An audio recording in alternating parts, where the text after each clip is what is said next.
Bonjour à tous, bienvenue dans notre tout premier webinaire de l'année, les 10 clés pour réussir votre projet SNOP. Ce que je vous propose, c'est en attendant que les gens se connectent petit à petit, là je les vois, on vous passe une petite vidéo comme d'habitude pour les habitués et on vous reprend juste après. À tout à l'heure. Alors Joe, quelles sont les prévisions du mois prochain? Et le planning?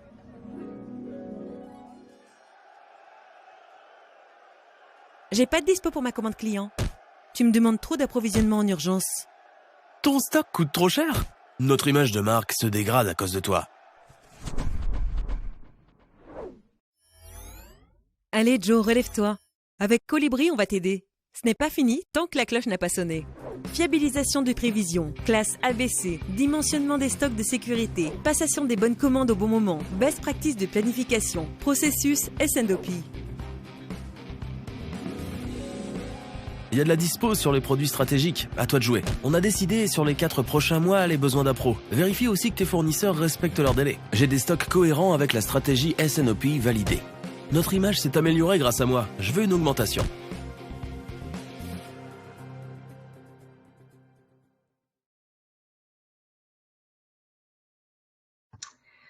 Donc bienvenue à tous pour ceux qui nous ont rejoints entre-temps pendant la vidéo. Bienvenue dans ce tout premier webinaire de l'année, les 10 clés pour réussir votre projet SNOP.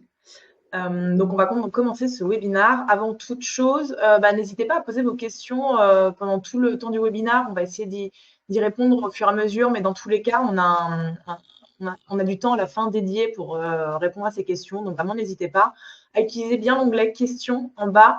Chat, c'est plutôt si vous avez des problèmes techniques, et questions, nous, ça nous permet de suivre si on y a répondu ou pas. Donc, c'est beaucoup plus pratique. Comme ça, on est sûr de n'oublier personne. Qui est avec nous aujourd'hui. Nous avons donc Nicolas Comard, qui est notre CEO et cofondateur de Colibri, Mehdi Karat, qui est notre directeur IA et innovation, et également cofondateur de Colibri, et moi-même, responsable marketing. Voilà, donc je laisse la parole à Nicolas, qui va commencer un peu sur ces 10 clés pour réussir votre projet en 2025. Nicolas, c'est à toi. Bonjour à tous et bonne année. Je suis très content d'être avec vous aujourd'hui pour démarrer l'année avec ce premier webinaire. Donc aujourd'hui, on va parler, on va balayer un petit peu tous les facteurs clés de succès d'un projet SNOP. Alors le SNOP, c'est un sujet très à la mode et c'est en train de devenir un must-win dans beaucoup d'entreprises. Donc c'est légitime de se poser la question, au-delà de je veux faire du SNOP, c'est comment je fais pour m'assurer que mon projet va être réussi. Déjà, effectivement, la première chose à savoir, c'est de savoir d'où l'on part.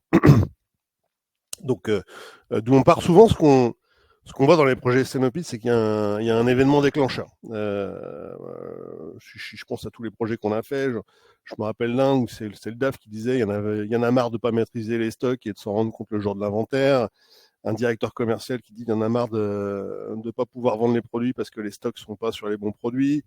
Un fonds d'investissement qui dit à une startup je veux de la visibilité sur tes ventes ou je veux que tu prépares la structure pour encaisser de la croissance.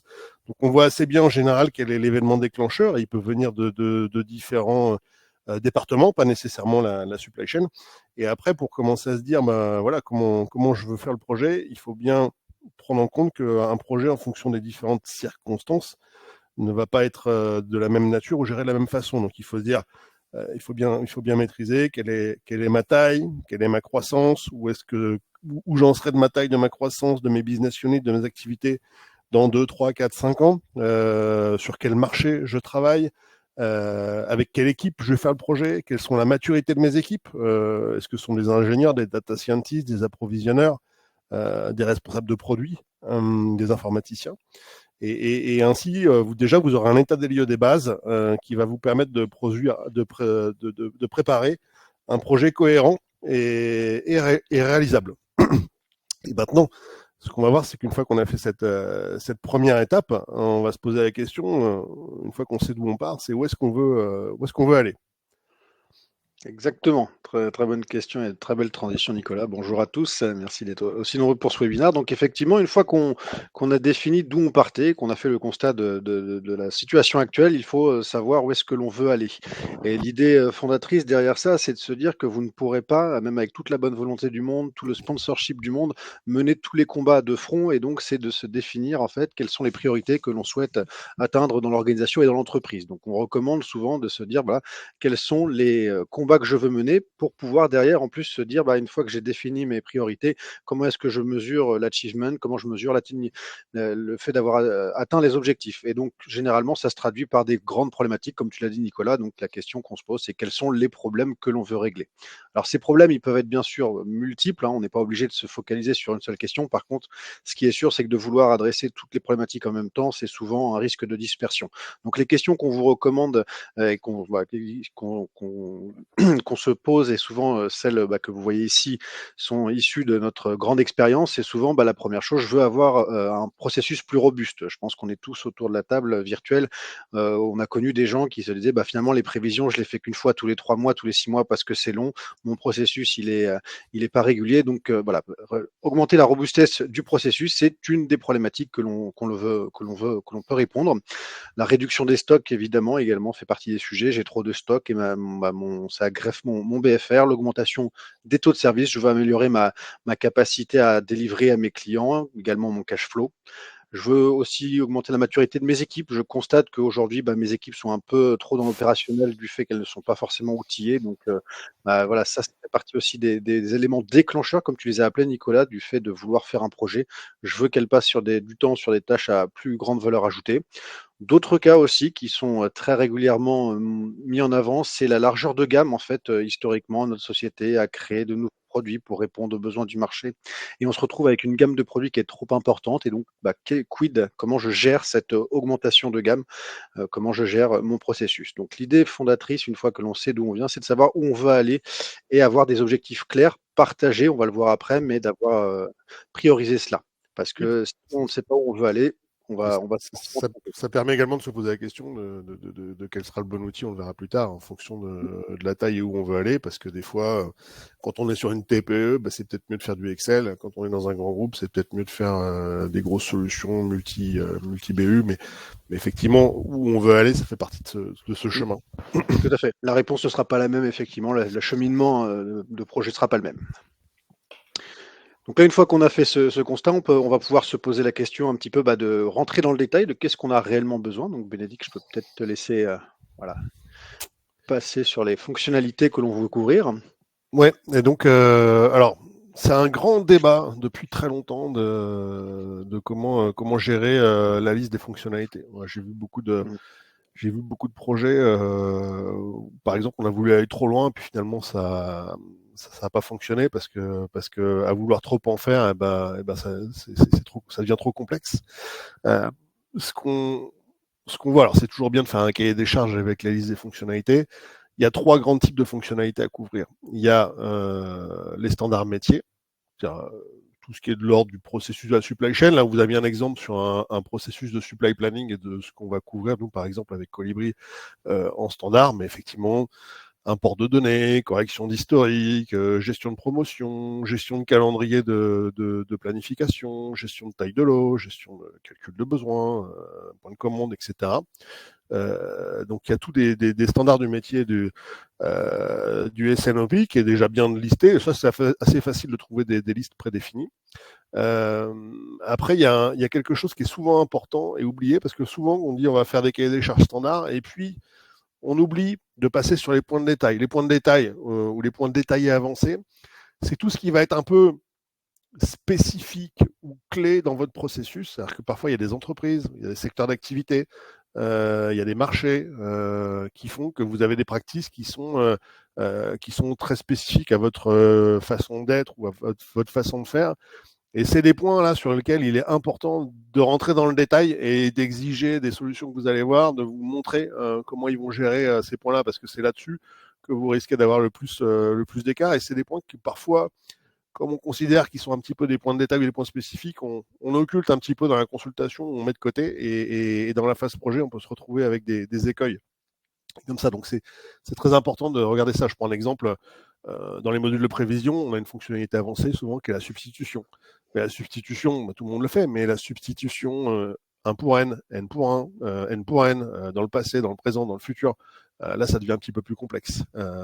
Donc c'est là c'est sur ce genre de fonctionnalité-là où il faut vraiment aller dans le détail de qu'est-ce qu'on veut. Parce que juste dire, je veux que vous fassiez de la substitution, puis qu'une solution réponde oui, c'est peut-être pas du tout suffisant.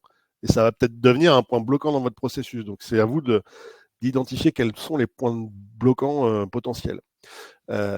Et puis, effectivement, toutes les questions techniques et sécurité. Est-ce que vous voulez du cloud? Est-ce que vous voulez de on-premise? Est-ce que vous voulez de l'héberger? Est-ce que vous voulez du SSO, de l'authentification à facteurs multiples? Quel niveau de gestion de droit vous voulez? Quel niveau de reporting vous voulez? Enfin, il y a toutes ces questions un peu clés qu'il faut mettre à plat dès le début, parce qu'il y a vraiment différents niveaux de maturité avec les différentes solutions qui vont être sur le marché. Et je pense juste une dernière chose, c'est que il faut aller sur les points de détail qui sont clés, mais il faut pas non plus aller sur tous les points de détail et il faut pas vouloir en faire trop. J'ai en souvenir un projet, je crois, Mehdi, je sais pas si tu avais participé il y a une dizaine d'années quand on travaillait sur une autre solution, une quinzaine d'années, où en fait les key users ont voulu aller tellement loin qu'on s'est retrouvé à faire une solution avec une centaine d'écrans par utilisateur qui devenait complètement ingérable. Mais en fait, les personnes de la MOA, les key users, les directions de métier voulaient tellement aller dans du niveau de détail qu'ils en ont construit une usine à gaz qui était inutilisable et qui a coûté extrêmement cher aussi. Mais attention à ça aussi, il faut pas vouloir avoir tout de suite dans une exhaustivité qui générait quelque chose de ingérable. Il faut penser à la capacité de l'utilisateur en situation derrière d'utiliser des écrans ou des processus. Tout à fait, tu as raison. Donc en fait, là, l'idée fondamentale, c'est de se dire, d'une part, prioriser quand même avec des critères assez simples, obligatoires, must-have, optionnels. Et le point que tu as mentionné, Nicolas, est tout à fait vrai. La partie technique qui était souvent faite a posteriori, aujourd'hui, adresser ces problématiques techniques et sécuritaires en même temps que le recueil du besoin, je pense que c'est une bonne pratique parce qu'on a trop souvent vu, nous, des projets qui ont avancé et qui se sont heurtés à un moment donné aux freins de la DSI parce que n'ayant pas été inclus au moment de l'établissement du cahier des charges. Et donc, c'est d'autant plus vrai avec les outils cloud aujourd'hui, l'essor des outils cloud. L'aspect technique ne doit plus être vu comme un aspect à côté, mais doit être intrinsèquement intégrante du processus de définition des fonctionnalités. Donc là, une fois qu'en fait on s'est dit, voilà, une fois qu'au sein de votre organisation, vous avez défini un petit peu les fonctionnalités qui vous paraissent être importantes, optionnelles, détaillées, va se poser le choix finalement de l'outil, ou tout du moins de la stratégie d'outil qui va se poser à vous. Et donc, Bénédicte, si je peux t'inviter à aller sur la slide suivante. On a voulu avoir une approche avec Nicolas ici volontairement segmentante en découpant nos outils en deux grandes typologies d'outils, les outils que j'appellerais les toolbox ou généralistes et les outils plus spécialistes. Et donc là, la question qui va se poser, c'est qu'avant d'aller plus loin, finalement, vers quel chemin l'entreprise veut prendre quand il va s'agir de s'outiller. Et donc, sur la partie de gauche, vous avez donc les outils type Toolbox. Un exemple que tout le monde connaît d'un outil boîte à outils, c'est Excel. Excel est le parfait exemple de l'outil qui va permettre de faire plein de choses. Et chaque philosophie d'outil va avoir des avantages et des inconvénients. Souvent, l'un est l'opposé de l'autre. Donc, au moment où on va vouloir aller sur des outils généralistes, il y a des avantages, bien évidemment, c'est qu'ils peuvent s'adapter à tous les processus non standards. Donc, typiquement, mettre du Excel pour faire de la prévision, de l'approvisionnement, de la planification, du CBN, de la gestion budgétaire. On l'a tous vu. On a tous vu des cas d'organisation qui utilisaient cela. Donc, c'est très commun, et surtout ça peut être transverse, donc on peut le faire passer d'un silo de l'entreprise à l'autre. Donc c'est de type de solution qui va permettre de faire communiquer différents silos de l'entreprise au sein du même outil. Par contre, il y a quand même un inconvénient très très fort, des inconvénients très très forts, c'est que vous allez, en faisant cela, accaparer quasiment le métier d'éditeur avec tous les coûts cachés. Donc le temps et le coût projet vont être souvent beaucoup plus longs. Donc Excel ou d'autres, des outils qu'il faut construire à partir de zéro, on va devoir définir, vos utilisateurs vont devoir définir avec l'éditeur les écrans qu'ils vont voir. Comme tu l'as dit, Nicolas, on risque de tomber dans des usines à gaz. Donc il va falloir définir tout à partir de zéro, le processus, les écrans, les calculs. La maintenabilité, de fait, comme l'éditeur va faire un outil qui est très spécifique à votre besoin, le coût en maintenabilité va être plus important puisqu'il va falloir avoir des équipes quasiment dédiées. La pérennité est également un aspect à bien prendre en compte quand on décide d'aller sur un outil très paramétré, customisé pour vous, parce que derrière, si les utilisateurs vont partir, le coût de onboarding de nouveaux utilisateurs va être d'autant plus important que c'est une solution qui est très, très spécifique. Et également, il va falloir du support de la part de l'éditeur pour maintenir tout ça et donc avoir des équipes quasiment dédiées. L'autre inconvénient, c'est que très rapidement, l'évolutivité va être difficile à partir du moment où on a fait quelque chose qui était très, très, très spécifique à votre besoin. Pour n'importe quel éditeur, hein, je pense que pour ceux qui sont familiers avec les ERP ou autres, des SAP ou autres, c'est très, très difficile de faire évoluer la solution une fois qu'on a fait du spécifique. Donc, on va souvent se retrouver avec des outils qui sont figés, donc qui vont avoir du mal à être évolutifs. Et surtout, un des inconvénients de l'outil généraliste, hein, c'est sa force, mais en même temps sa faiblesse, c'est qu'il est, comme son nom l'indique, généraliste. Il ne va pas pouvoir aller aussi loin que des outils spécialisés. Je prends juste un exemple très très basique, mais si on utilise du Excel ou des outils à type Excel pour faire de la prévision de vente, on va se retrouver très très vite limité dans tout ce qui va être calcul de prévision. Si on va vouloir faire des modèles un peu plus intelligents avec du machine learning, des outils spécialisés, généralistes, vont être très très vite limités.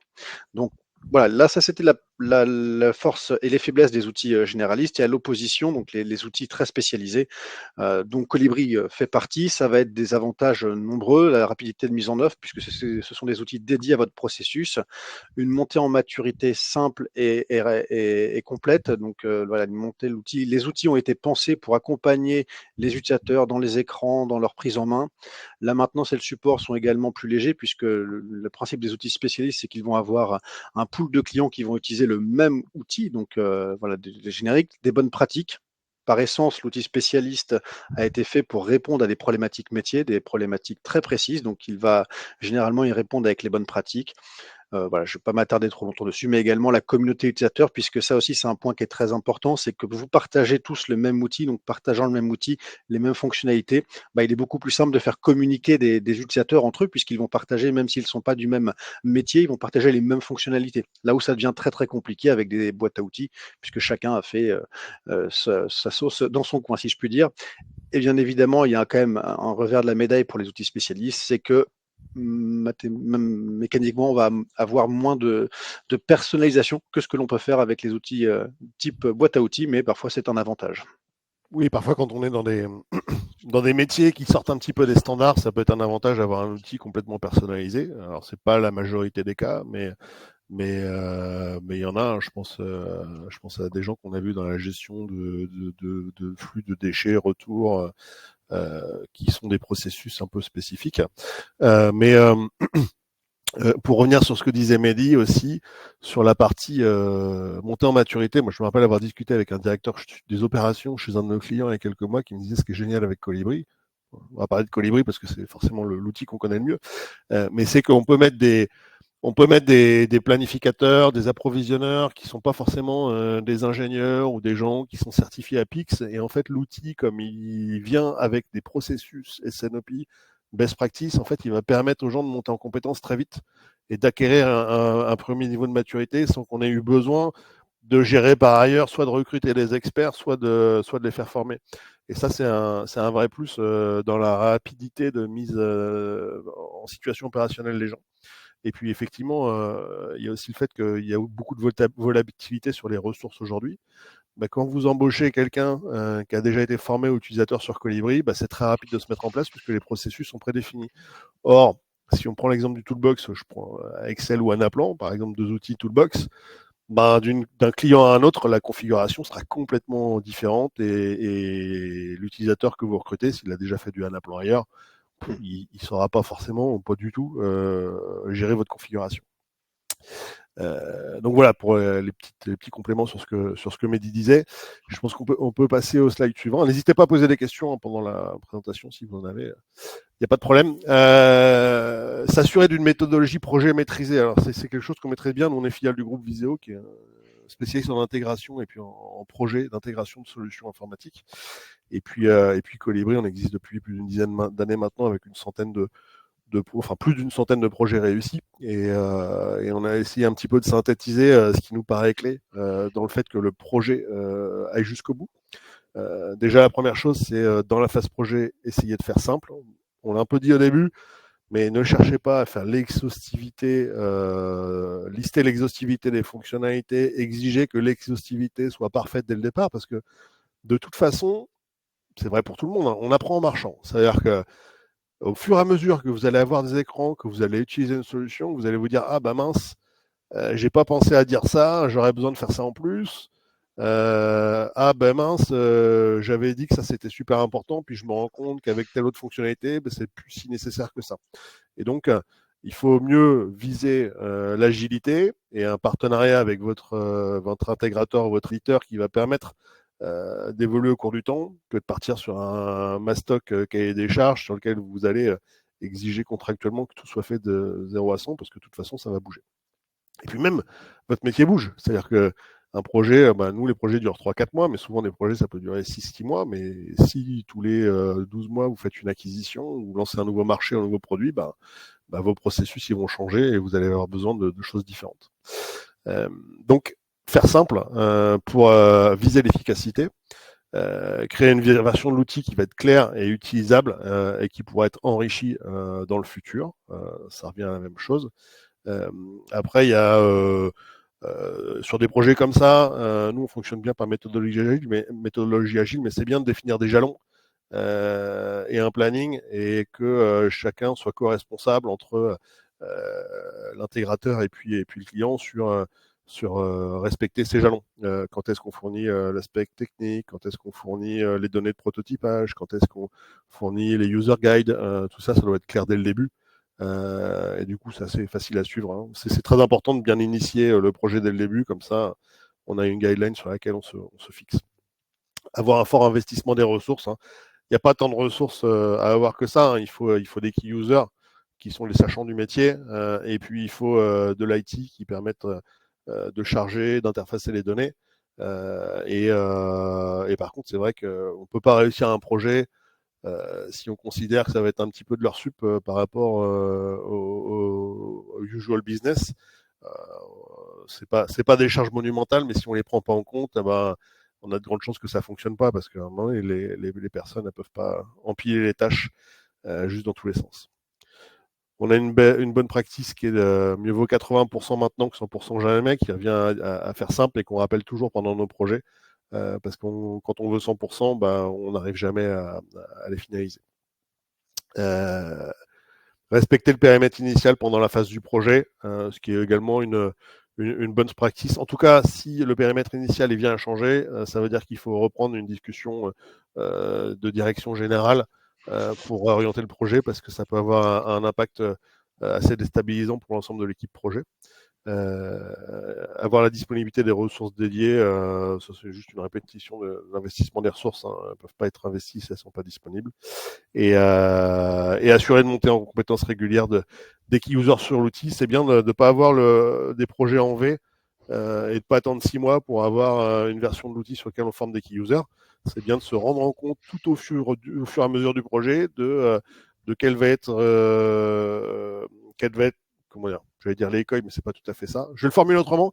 C'est bien dès le début du projet de commencer à donner des écrans aux key users qui commencent à s'habituer aux écrans, à les regarder, à les utiliser pour faire leurs remarques d'une part et pour s'y habituer d'autre part.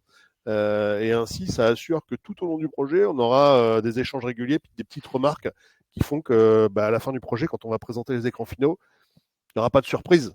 Sous-entendu, il n'y aura pas de mauvaise surprise, ce qu'on peut voir beaucoup dans les projets en V où on découvre à la fin la configuration finale.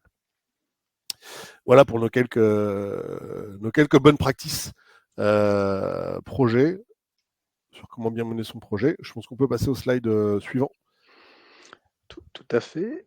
Et j'en profite, Nicolas, pour poser. Il y a eu deux questions qui ont été posées, une de Céline, une de Steve. Steve sur la partie data, comme je disais, on va y répondre, je pense, juste après. Et une de Céline qui disait dans les facteurs clés de succès que tu as mentionné, un facteur clé aurait été aussi sans doute à rajouter, ne pas remettre en cause constamment les décisions prises. Je pense que ça fait parfaitement écho avec la slide que vous voyez ici, c'est-à-dire aussi également avoir un sponsor à impliquer. Donc ça, c'est quelque chose aussi avec Nicole derrière cette question.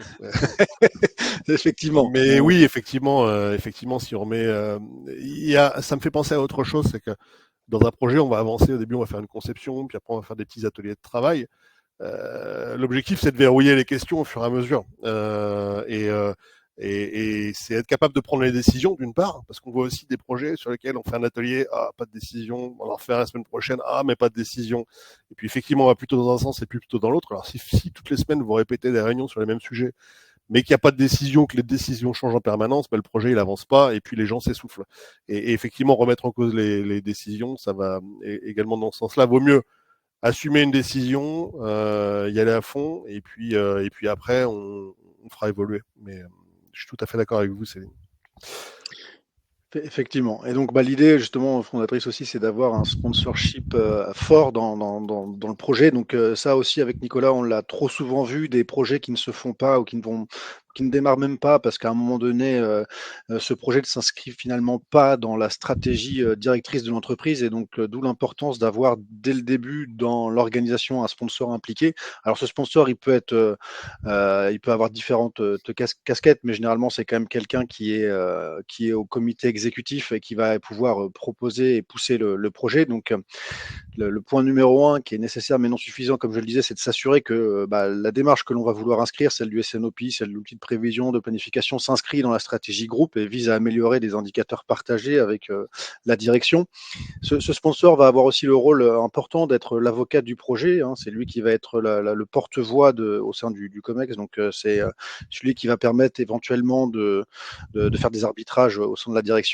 C'est lui qui va affecter et valider les rôles. Donc ça aussi, c'est quelque chose qui est trop souvent oublié dans les projets, mais à un moment donné, on va en parler juste après, mais la notion de data est importante et à un moment donné, il va falloir trouver du temps dans les plannings de nos équipes, que ce soit les plannings de la DSI, les plannings des partenaires, et donc il va falloir à un moment donné faire des affectations de moyens et trancher dans le vif, si je puis dire. Et donc, s'il n'y a personne qui a ce blanc-seing pour le faire, les projets vont mécaniquement se décaler. Donc, le sponsor va valider les rôles et les arbitrages. Il va également aussi arbitrer en cas de désaccord, c'est ce qu'on disait aussi, de ne pas remettre en cause des décisions, mais aussi des fois, il peut y avoir des visions divergentes en fonction des acteurs, des parties prenantes, de la priorisation ou autre. Il faut qu'à un moment donné, quelqu'un tranche et si on n'a personne pour le faire, on n'avance pas. Et enfin, un dernier point aussi également qui est important, c'est quand même la notion de buffer, de soupape de sécurité, si je puis dire. Les projets doivent aller au bout, doivent être menés, et donc parfois il y a des perturbations extérieures qui peuvent être liées à différentes choses, des rachats, des problèmes économiques ou autres. Pour pouvoir éviter justement de tout arrêter, de faire des stop and go, il faut aussi qu'il y ait un sponsorship fort pour dire finalement, quoi qu'il se passe, ce projet-là va aller au bout. On a fait l'arbitrage de le mettre dans la roadmap de la société, on va aller au bout, on va le délivrer. Et donc, c'est bien ce que l'on dit, c'est que c'est la participation active du sponsor, c'est un élément nécessaire, mais pas suffisant, mais voilà, qui est, on l'a vu d'expérience, s'il n'y a pas de sponsor, c'est très rare que les projets se passent de manière simple et efficace.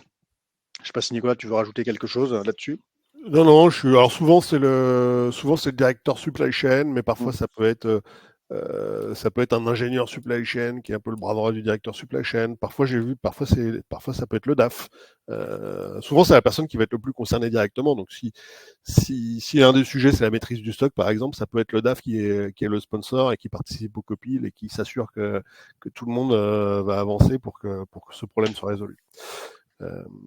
Voilà, c'est pas toujours la même personne dans l'entreprise. Ça dépend aussi des tailles d'entreprise.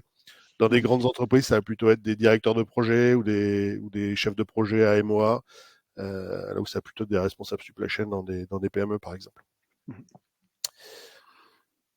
Alors, un sujet super important, c'est la gestion de la donnée.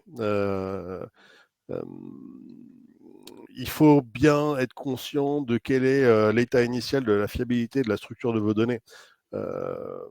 Par exemple, si vous voulez faire des prévisions par région commerciale, mais que la notion de région commerciale n'existe pas dans votre ERP, il faut bien la construire. Si vous voulez différencier votre planning de la demande entre la gestion de vos promotions et de vos fonds de rayon, mais que vous n'avez pas la différence dans vos historiques de vente, il va bien falloir qu'on trouve un moyen de le gérer. Si vous avez plein de produits obsolètes dans vos articles, si vous avez deux BU qui n'ont pas les mêmes codifications articles et que vous voulez tout gérer dans un seul outil de prévision, il va falloir le gérer aussi. Donc, il est important que vous disiez, pour bien faire une planification ou une prévision, quel est l'état de ma donnée et quelle est la charge de travail pour la nettoyer et puis pour la transférer. Donc, On a des projets, honnêtement, qui ont duré 3 semaines parce qu'on avait en face de nous un interlocuteur qui était en même temps responsable IT, en même temps responsable supply chain et qui maîtrisait sur le bout des doigts les données. Et on a des projets qui ont duré 8 mois parce que on a des key users qui ont passé 3-4 mois au début du projet à nettoyer la donnée. C'était même pas du projet, c'était du nettoyage de données, puis on a repris le projet une fois que la donnée était propre. Mais sans données fiables, c'est compliqué de faire une planification, une prévision fiable.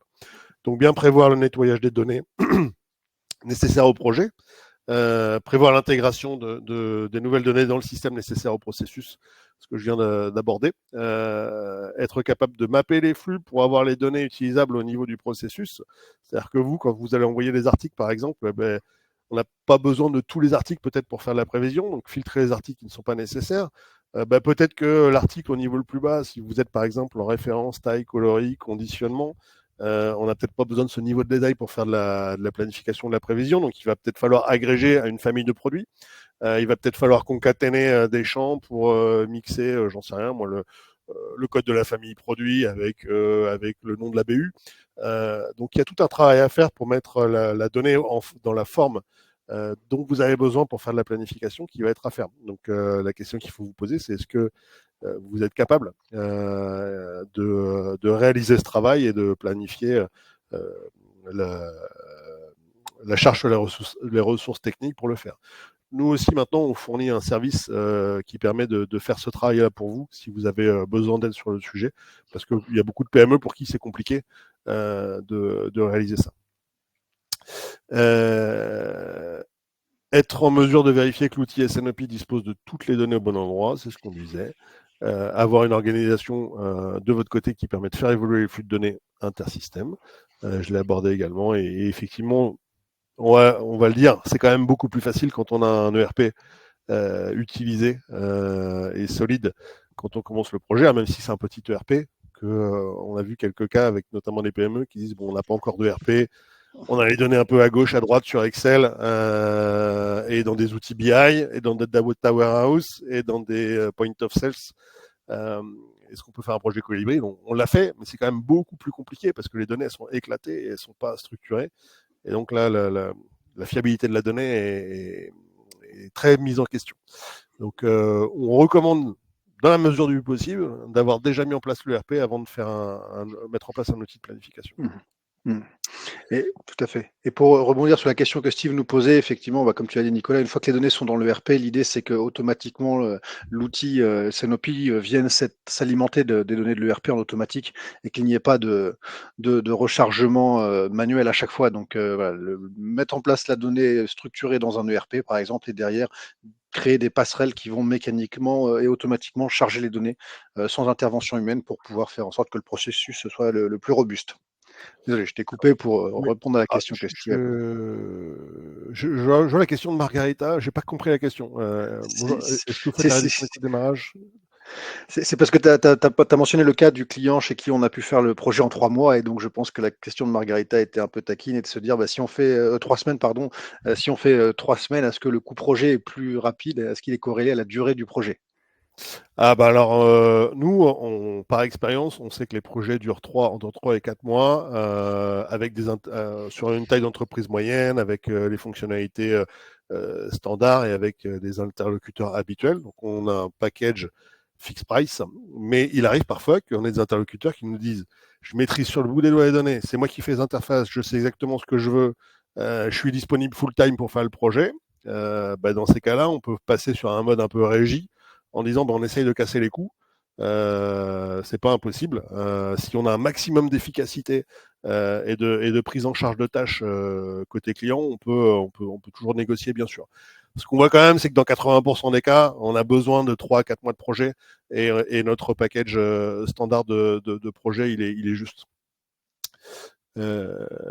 Question de Victor. Dans un business comportant des outils standards, make to stock et à la fois des produits ultra spécifiques, tout en ayant les moyens opérationnels communs et des équipes communes, avez-vous des préconisations pour maximiser la réussite du projet de mise en place SNOP outils?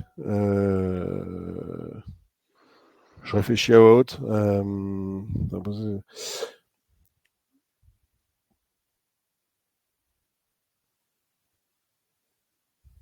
Je pense que, enfin, pour moi, globalement, ce qu'on a présenté là déjà jusqu'alors, c'est déjà les bonnes préconisations pour maximiser la réussite d'un projet. Hein. Ça reste les bons sponsors, se poser les bonnes questions, avoir une bonne démarche projet. Il n'y a pas de spécificité. Alors, si ce n'est que il faut bien rentrer dans le détail quand vous faites du SNOP sur des produits ultra spécifiques, parce que ça veut dire probablement travailler sur des niveaux agrégés, des macro-produits, et ça pose beaucoup de questions, ne serait-ce qu'en termes de processus métier, mais potentiellement aussi en termes d'outils. Là où la partie make to stock va être vraiment du standard de n'importe quel processus ou outil SNOP. Donc, je dirais, par rapport à ce que j'ai dit au début, sur quand vous faites le cahier des charges, sur la partie fonctionnalité avancée, à bien détailler toute la partie ultra spécifique. Ça va être bien important que vous détaillez exactement ce que vous attendez du processus et de l'outil SNOP et que vous exigiez de la part de vos interlocuteurs qui vous montrent bien comment ils vont gérer cette partie-là, qui n'est pas forcément habituelle. Mais Victor, on pourra en rediscuter si vous voulez. Et ben voilà, on a fini la partie data, donc on peut passer à la suite. Effectivement, soyez très vigilants sur la donnée qui est vraiment un élément de clé de succès, un des plus importants pour bien réussir le projet. Ouais. Alors juste avant de passer sur les deux derniers points, il y avait une question également qui avait été posée par Jérôme, qui était de se dire, tu as parlé tout à l'heure de l'hétérogénéité des sources de données, et Jérôme nous mentionnait à juste titre, n'est-il pas plus pertinent d'avoir tout dans un data warehouse déjà structuré? Je pense notamment dans le cas où on a plusieurs outils type Point of Sales, ERP, WMS, 3PL. La réponse est sans doute oui, évidemment oui, mais d'expérience, c'est quelque chose qui est très très rare, en tout cas dans les projets que l'on fait, d'avoir une donnée qui est vraiment centralisée dans un data warehouse partagé. C'est souvent pas forcément le cas. Il y a des bribes dans un endroit et puis dans d'autres. Donc, en tout cas, l'expérience montre qu'avoir tout dans un même endroit permet d'améliorer la maintenabilité des données, la fréquence de rafraîchissement, la cohérence des données. Mais aujourd'hui, c'est pas forcément quelque chose que l'on rencontre au quotidien dans nos projets. Mais c'était un bon point, Jérôme. Je pense qu'effectivement, il faut autant que faire se peut tendre vers ça. Alors, on a vu dans les points juste avant d'avoir un bon sponsor, quelque chose que l'on rencontre et que l'on malheureusement subit, qu'on a beaucoup subi, Nicolas et moi, dans le passé, c'était de ne pas avoir l'aval de la direction. Dans quel sens je dis ça? C'est-à-dire que très souvent, on a avancé sur des dossiers avec des clients qui ont souhaité mettre en place ce type d'outil et au moment donné d'aller valider le projet, se sont heurtés à la direction qui n'avait pas forcément compris ou la compréhension de ce qu'était le SNOP et de ses impacts positifs sur l'entreprise, et notamment les impacts en termes de gains, de cash flow, de robustesse, etc. Donc, une des prérogatives que l'on met en avant maintenant, c'est de s'assurer que la direction générale est au moins motivée sur l'aspect SNOP. On ne dit pas engagée ou partie prenante, mais au moins motivée, c'est-à-dire qu'elle soit informée et consciente des impacts. Donc, c'est même point que tout à l'heure, il faut s'assurer que le projet, bien évidemment, s'inscrit dans la stratégie de l'entreprise au global, ça c'est évident. Donc, comme je le disais, aujourd'hui, c'est quelque chose que l'on fait de plus en plus pour les sponsors qui ne seraient pas en capacité de défendre, entre guillemets, ce discours, mais d'essayer d'avoir quelques minutes, une demi-heure de discussion avec la direction pour pouvoir montrer l'impact du SNOP, parce que finalement, l'impact du SNOP, il est très, très large et multiple. Donc, il peut avoir des impacts sur vraiment différentes choses, sur le cash flow, sur les équipes, sur les gains de productivité ou autre. Et donc, voilà, on essaye de montrer l'impact du SNOP, un bon processus SNOP sur l'entreprise. Et derrière, c'est cette direction générale qui, comme un peu le sponsor, va pouvoir allouer des moyens cohérents avec les ambitions du projet. Donc, c'est elle qui va devoir trancher. Je vous donne des exemples très, très courants qu'on a eu régulièrement quand il s'agit de mettre en place différents outils sur une roadmap. Par exemple, une entreprise qui décide de mettre un WMS, une montée de version de l'ERP et un outil de planification. À un moment donné, il faut que l'arbitrage soit fait de dire quel projet va être prioritaire.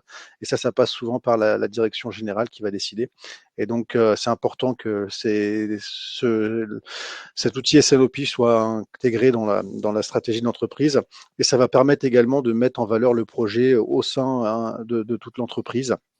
Donc la participation de la direction générale, une participation positive de la direction générale est nécessaire pour que le projet se passe bien, et souvent déjà pour qu'il soit adopté, pour qu'on puisse avoir le go du projet. Je ne sais pas si tu veux rajouter quelque chose, toi, Nicolas, sur cette partie. Oui, là, c'est un peu vrai pour tout, en fait, mais simplement, quand la direction générale est au courant d'un projet, le voit positivement et le pousse, forcément, ça va rayonner positivement sur l'ensemble des équipes, sur les équipes qui font le projet, parce qu'ils savent que c'est un projet qui est vu par la grande direction et qui du coup va les mettre en lumière si ça fonctionne. Et puis aussi, ça va rayonner dans les autres départements, à la finance, aux achats, au commerce. Si la direction générale et le board, d'une manière générale, est au courant et met ce projet-là parmi les projets stratégiques de l'entreprise, bah, ça mettra toute l'équipe qui fait le projet en condition de réussir le projet parce que ça leur donnera la motivation, la reconnaissance, et puis ça leur donnera aussi la possibilité d'aller chercher des décisions, chercher des informations de façon transversale dans l'entreprise. Donc c'est vraiment très important. Moi, je mets dans les 2 critères les plus importants de réussite d'un projet, hein, le point qu'on a vu juste avant, la donnée, parce que sans données, c'est compliqué, et la direction générale motivée. Le reste, ça peut découler, mais ces 2 points-là, on voit souvent que quand on n'a pas ces 2 points-là qui sont réunis, c'est très compliqué. Tout à fait. On peut passer à la slide suivante. Donc une fois que toutes les planètes sont alignées, il va falloir choisir un bon partenaire. Et c'est quoi, selon toi, Nicolas, le partenaire de confiance? Qu'est-ce qui le caractérise? Alors c'est compliqué à moi de répondre pour cette question parce qu'on a un peu construit Colibri pour devenir le partenaire de confiance. Donc forcément, nous on répond aux 7 points. Mais bon, on vous laissera critiquer ce slide et notre vision des choses. Mais déjà, trouver des gens qui comprennent votre besoin, votre secteur, votre processus, parce que des fois on se rend compte qu'en discutant avec des éditeurs ou des intégrateurs, on se comprend pas, et déjà c'est pas un bon signe si on n'arrive pas à se comprendre dès la première expression de besoin. Vérifier, c'est facile en plus maintenant, de vérifier la solidité, la stabilité de l'entreprise, quelle est sa stratégie, quelle est son équipe, quelle est la stabilité de ses équipes, quelle est sa situation financière, quelle est sa stratégie à 2-3 ans, qui sont ses actionnaires. Ça prend pas beaucoup de temps et ça vous permet de faire un tri assez rapide parce qu'il y a beaucoup de disparités sur ce sujet-là dans l'écosystème. Une stratégie d'entreprise qui soit cohérente avec vos valeurs, avoir vu des démos réelles sur le processus standard et sur les points clés qu'on a mentionnés. Aujourd'hui, ça paraît impossible pour moi de vendre une solution sans faire un minimum de démos sur le fonctionnement de la solution. Vérifier la méthodologie et l'équipe projet. Quelle équipe projet? Surtout l'équipe projet, parce que la méthodologie, à la limite, ça peut s'arbitrer, mais vérifier que vous avez dans l'équipe projet quelqu'un qui est senior, qui est expérimenté sur le processus, sur votre marché, sur la solution. Parce qu'un consultant senior, ça fait quand même toute la différence. Et puis essayer de demander un atelier avec un consultant senior référent ou le consultant senior qui fera le projet, parce que c'est toujours mieux d'avoir un ressenti de la personne avec qui on va travailler pendant plusieurs mois, un petit peu comme pour le point 1, c'est au-delà de l'éditeur. C'est pas simplement avoir le commercial qui comprend vos besoins ou l'avant-vente, mais c'est aussi avoir le consultant qui va s'occuper de votre projet, qui comprend votre besoin, puis avec qui vous vous entendez bien. Vérifier la présence de la solution dans votre secteur. Effectivement, si la solution elle existe déjà dans ne serait-ce que 3 sociétés qui sont dans votre secteur d'activité, il y a déjà une certaine garantie, une certaine confiance sur le fait qu'ils sauront adresser votre besoin. En tout cas, ils partent pas de zéro. Donc ça, c'est important. Et c'est important aussi de voir où on est le partenaire sur l'intelligence artificielle. Aujourd'hui, on voit que tout le monde parle de l'intelligence artificielle. mais il y a des benchmarks qui sont en train de se faire sur les éditeurs de l'écosystème qui en parlent et qui en fait vraiment et comment ils en font. Jusqu'à quel point ils ont intégré l'intelligence artificielle dans leurs organisations, dans leur innovation, dans leurs nouvelles offres, dans leurs nouvelles fonctionnalités. Nous, on a au comité de direction de Colibri, Mehdi, qui est ici, qui est directeur de l'intelligence artificielle et de l'innovation. Donc, on l'a mis aux clés de notre stratégie. C'est pas forcément le cas pour tout le monde. Et puis, dans les benchmarks que vous pourrez faire, vous pourrez voir aussi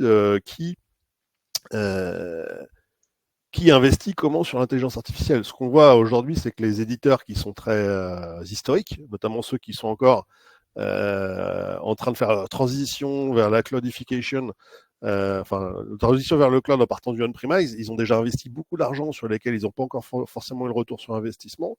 Donc pour eux, c'est très compliqué de réinvestir sur l'IA alors qu'ils n'ont pas encore fait la transformation sur le cloud. Des éditeurs comme Colibri qui sont natifs du cloud et qui ont déjà rentabilisé les investissements qu'ils ont fait depuis une dizaine d'années à créer les solutions cloud, vont être beaucoup plus prêts à investir, à être agiles sur l'IA parce qu'ils n'ont pas cette bataille du move to cloud à mener en parallèle. Donc ça, c'est intéressant de benchmarker à quel point votre partenaire a investi et est avancé sur l'intelligence artificielle. Donc voilà, un bon partenaire, effectivement, démontre toutes ces conditions de succès.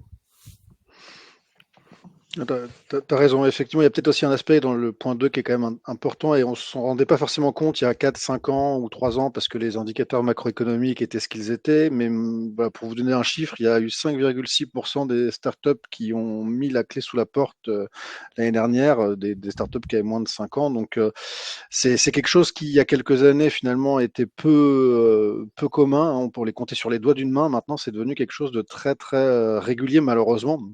Et donc, finalement, la stabilité, indépendamment de la cohérence de la roadmap, mais la stabilité financière est un point finalement très important pour pas miser sur un partenaire qui, dans un an, ne sera plus là. Donc, c'est quelque chose qui est plus du tout à la marge, là où ça l'était il y a quelques années.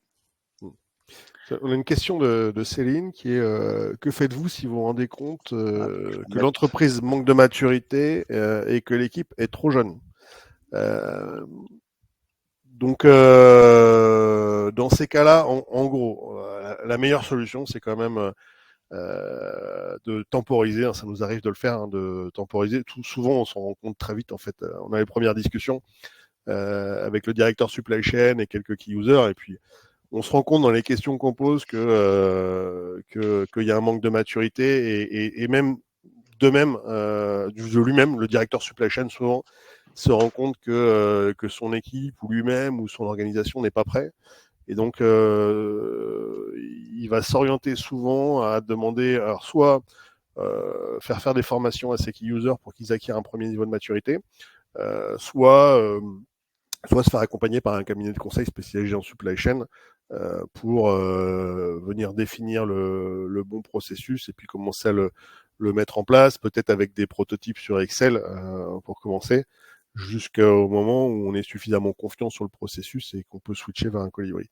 Il y a d'autres cas où le directeur supply chain veut y aller un peu plus fort et va nous demander de mettre en place une solution directement et de monter en compétence les utilisateurs. On le disait, Colibri permet ça aussi, permet de dire on met en place la solution. Ça veut dire que là, il faut plutôt faire confiance à Colibri puis dire mettez-moi Colibri un petit peu une version standard. On va commencer comme ça.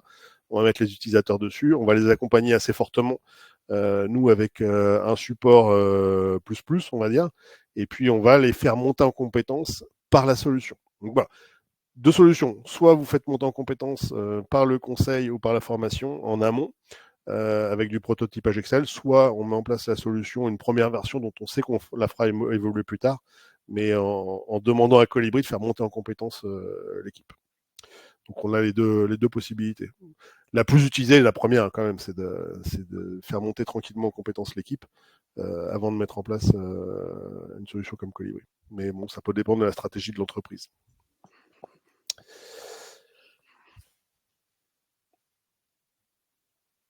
Donc voici alors les secteurs d'activité principaux sur lesquels on est présent. Donc par rapport à ce qu'on disait juste avant, choisir une bonne solution aussi, et faire réussir un projet. Pour en avoir des garanties, si vous allez trouver des sociétés qui font à peu près votre taille, qui ont les mêmes problématiques, qui sont les mêmes secteurs, qui ont déjà mis en place la solution que vous avez choisie, vous pourrez avoir des témoignages. Donc c'est bien, c'est d'aller voir une ou deux sociétés qui ont fait le même choix que vous et qui ont fait le même projet que vous 1 an ou 2 ans plus tôt, et puis leur demander leur feedback et leurs résultats après projet. Je pense notamment, on a fait un témoignage avec Europe Snacks là, au Supply Chain Event il y a quelques mois, où il disait, là, on a mis en place Colibri, et puis Colibri nous a permis de baisser les stocks de 30% tout en augmentant les taux de service de 10%, par exemple.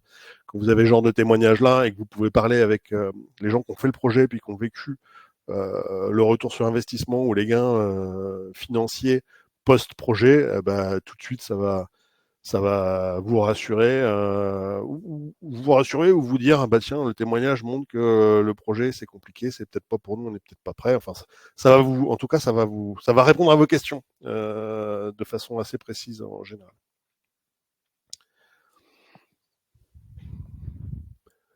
Je sais pas si Mehdi, tu avais autre chose à ajouter. Non, tu as raison, tout à fait. La mise en discussion également, à tous les niveaux, c'est quelque chose qu'on fait beaucoup. Les directeurs supply chain avec les directeurs supply chain, et même les demand planners avec les demand planners. Donc, c'est références croisées. Le fait de mettre en discussion vos équipes avec celles de nos clients, c'est toujours enrichissant.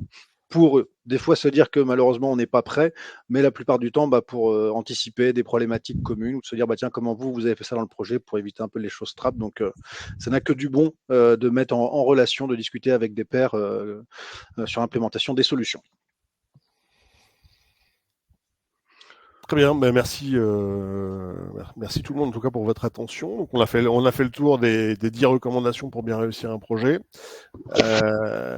J'ai noté, Victor, toute la complexité que vous avez de gérer différents types de flux avec des moyens, des ressources communes. Donc on pourra en reparler à l'occasion avec plaisir. Je ne sais pas est-ce qu'il y a des questions ou pas. Voilà, ce qu'on peut dire en attendant peut-être que les questions soient tapées, c'est que parmi les points qu'on a mentionnés, la démonstration de l'outil était importante. Donc, c'est des choses qu'on fait volontiers et régulièrement, Nicolas et moi et les équipes Colibri. Donc, n'hésitez pas si vous souhaitez à un moment donné une démonstration. Il y aura sans doute une copie effectivement de la présentation, Olivier, un replay si je ne dis pas de bêtises. Voilà, on va mettre le replay en ligne. Voilà, qui sera en ligne pour ceux qui se sont inscrits au webinaire. Et s'il n'y a pas d'autres questions, je ne peux que vous souhaiter une bonne journée. Alors oui, Eric, il y aura des fonctionnalités. Non, mais il y a des webinars automatiques qui tournent toutes les semaines avec les fonctionnalités principales de l'outil. Vous pouvez aller sur le site web de Colibri et vous faites demande de démo, et vous pouvez choisir à quelle session vous inscrivez. Donc déjà, vous pouvez commencer par vous inscrire. Donc on a le mardi après-midi les fonctionnalités standards du module de demand planning, et je crois que c'est le jeudi le module de planification. C'est exact. Voilà, je viens de vous mettre le lien dans la discussion. Exactement. N'hésitez pas à vous inscrire à ces démos-là, et puis après, si vous avez un projet, si vous avez une réflexion, si vous avez des cas particuliers, vous pouvez nous recontacter, puis on pourra organiser en complément des démos personnalisées pour aller plus loin si vous avez un projet. Et on a toujours, pendant ces démos automatiques, on a toujours un consultant qui est présent pour répondre à vos questions en live. Exactement. Et là, vous verrez l'outil. Voilà. Très bien. Très bien, merci beaucoup. Merci beaucoup à tous pour votre présence. On vous souhaite une excellente journée et on vous dit à très vite. Merci beaucoup, bonne journée. Merci, au revoir. Au revoir.